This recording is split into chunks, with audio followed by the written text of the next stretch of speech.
A Christian organisation that campaigns against homosexuality, abortion and voluntary assisted dying is threatening legal action after being told they can't use a taxpayer-funded town hall. It's likened the actions of the state government to the Chinese Communist Party. Here's state political editor Jeff Parry. Martyn Iles can pull a crowd wherever he goes, often with a standing ovation.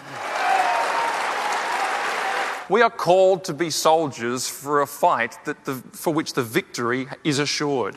The boss of the Australian Christian lobby fills auditoriums around the country, but attempts by the ACL to hire government-operated venues in WA have hit a brick wall.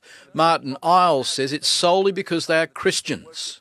Because what happens at these events is we read the Bible and we talk about the Bible, and they have said that you Christians are not welcome, and it is in the policy because you disagree. The concert hall was the first venue to refuse the group. Now the Albany Entertainment Centre has said no.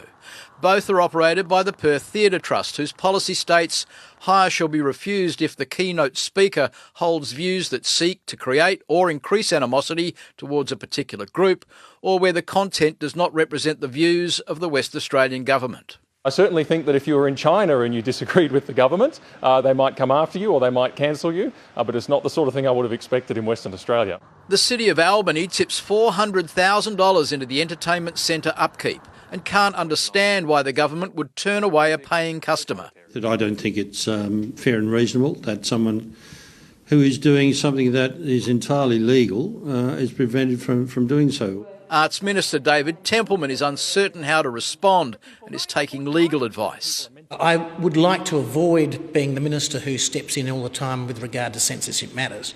I don't think that's a role for the Minister for Culture and the Arts. A Bunbury-based LGBTQI group says the ACL is a hate group. Very anti-LGBT, very anti-transgender, pro-conversion therapy. The Australian Christian lobby is no pushover when it comes to push and shove.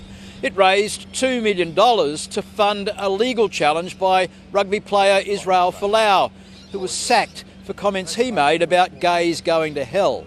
There are now calls to cancel an ACL function in Bunbury. If it does go ahead, we will be protesting. Jeff Parry, 7 News.